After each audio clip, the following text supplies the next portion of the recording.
and he loves looking into hidden knowledge, which I think many of us here know that there's a lot of hidden knowledge. I'm not going to go down that rabbit hole too much because we have names.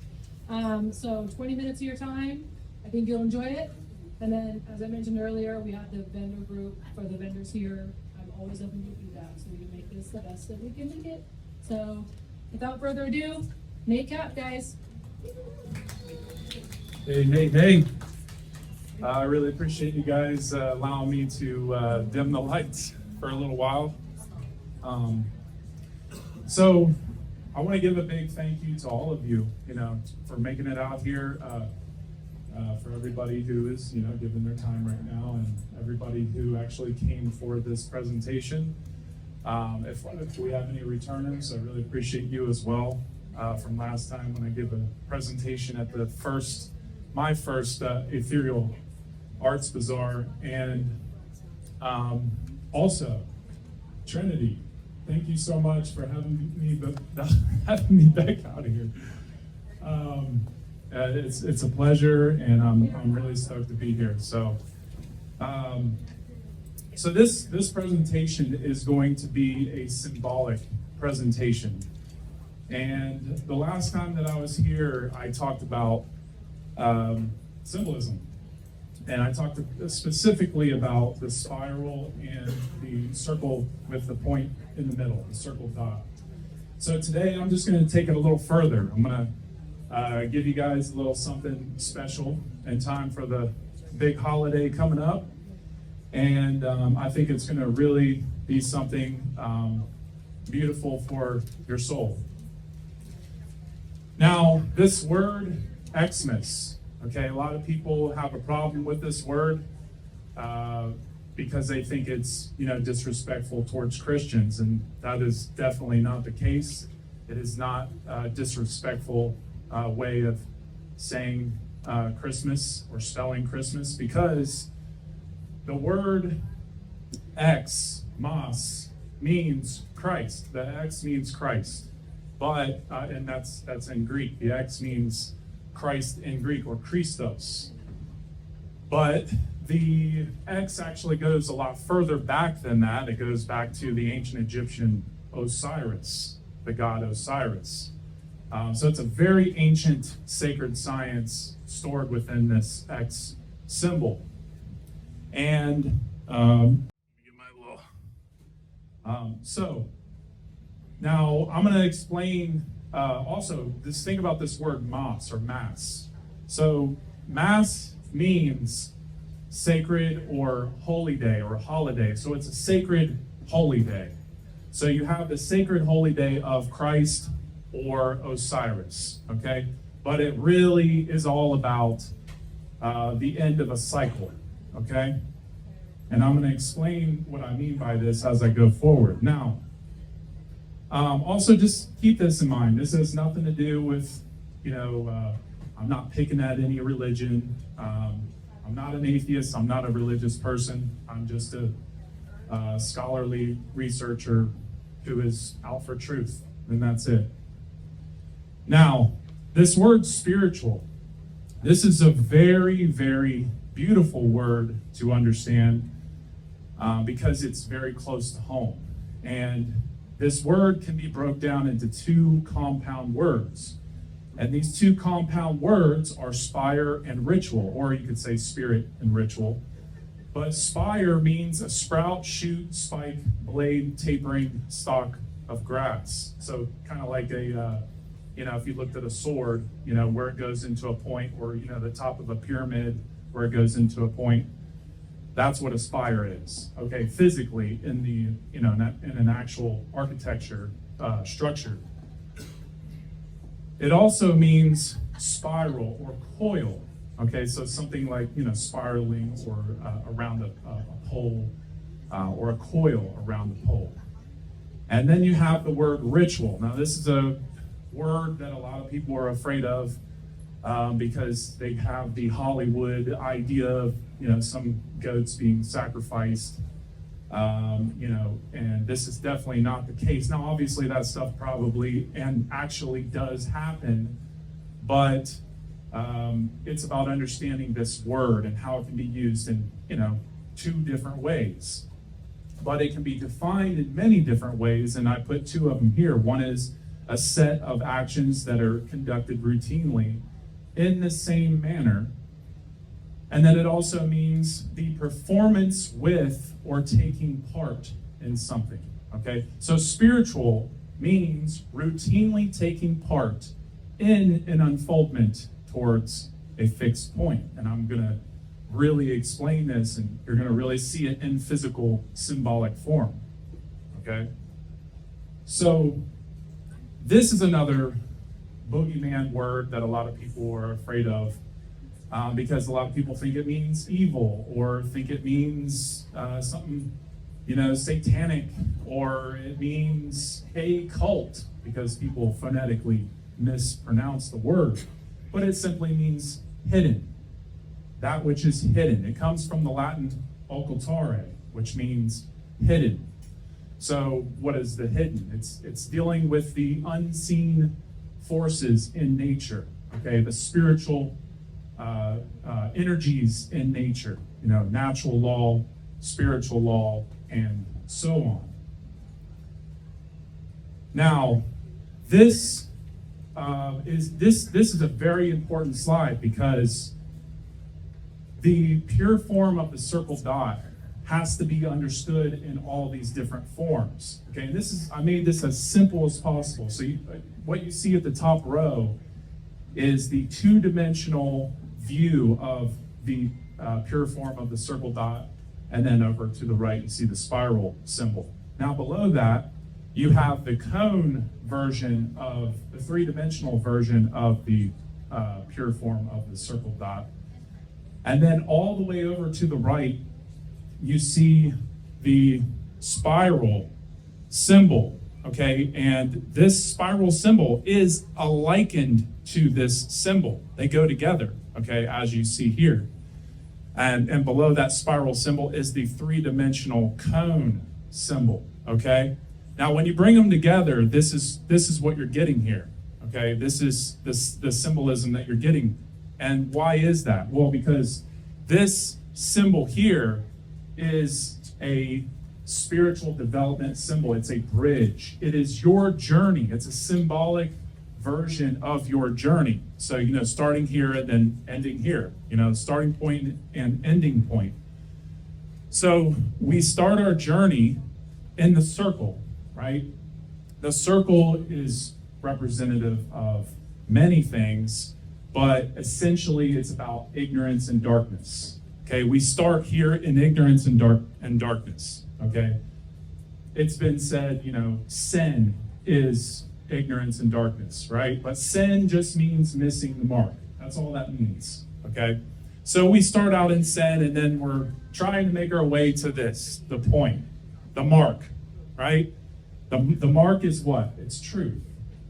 So we're trying to get there. That's why this is a bridge. So we overlay the spiral symbol over the circle dot symbol to understand this. Now,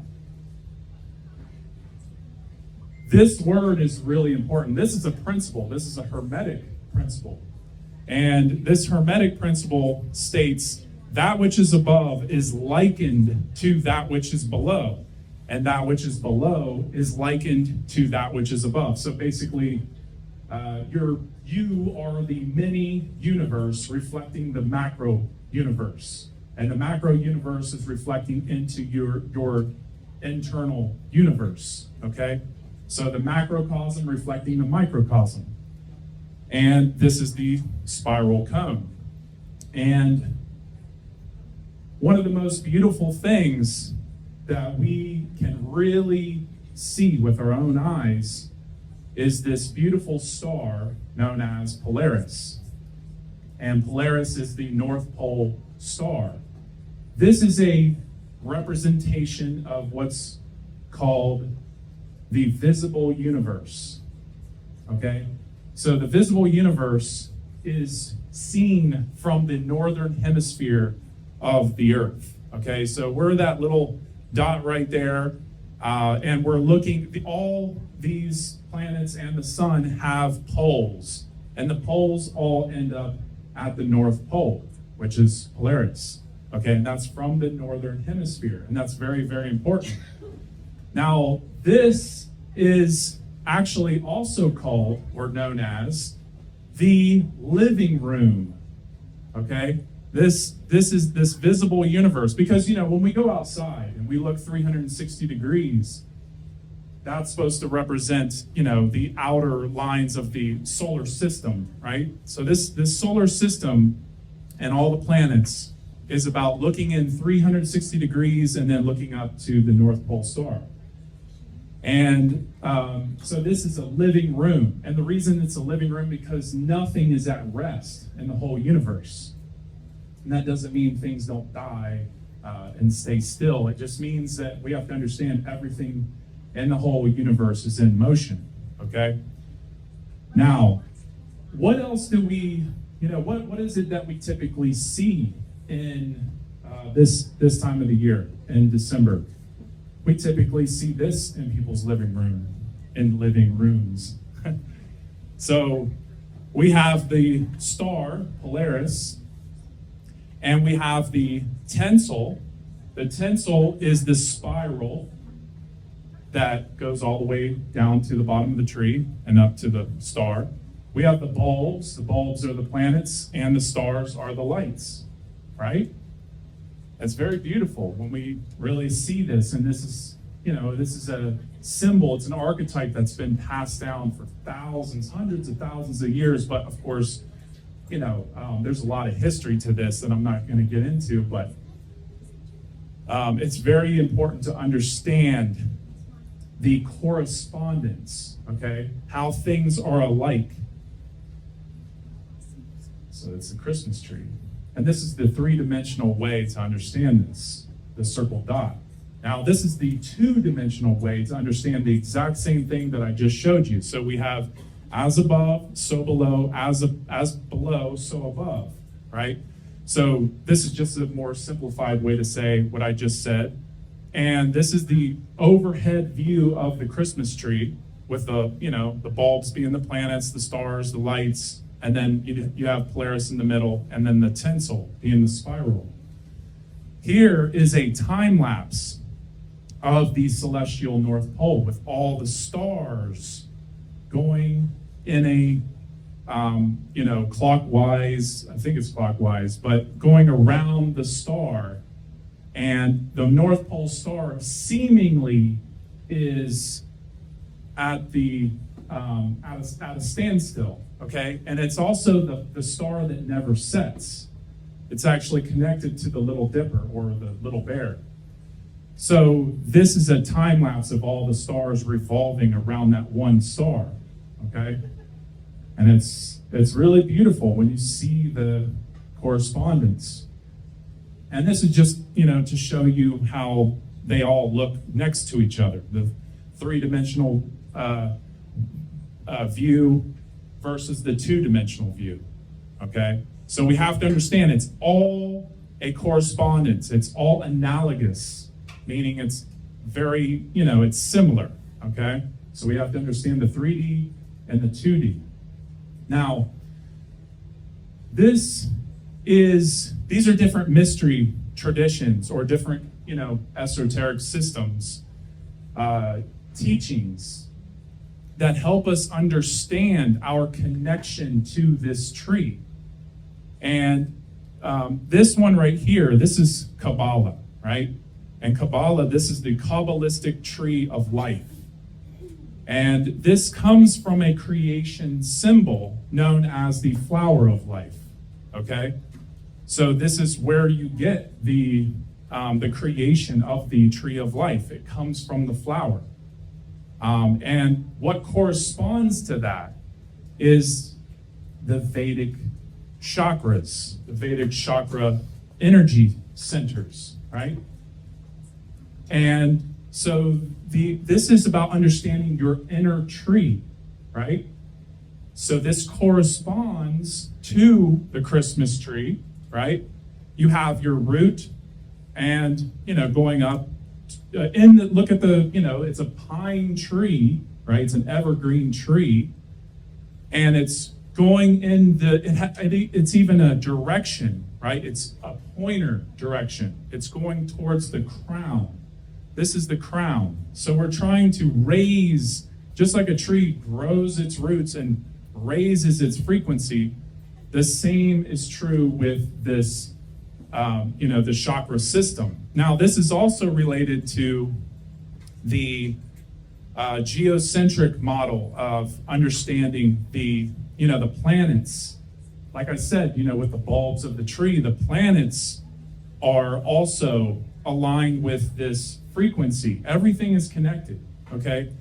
But the reason this is because the reason Saturn's at the root is because Saturn is the furthest planet out, that we can see with the visible eye.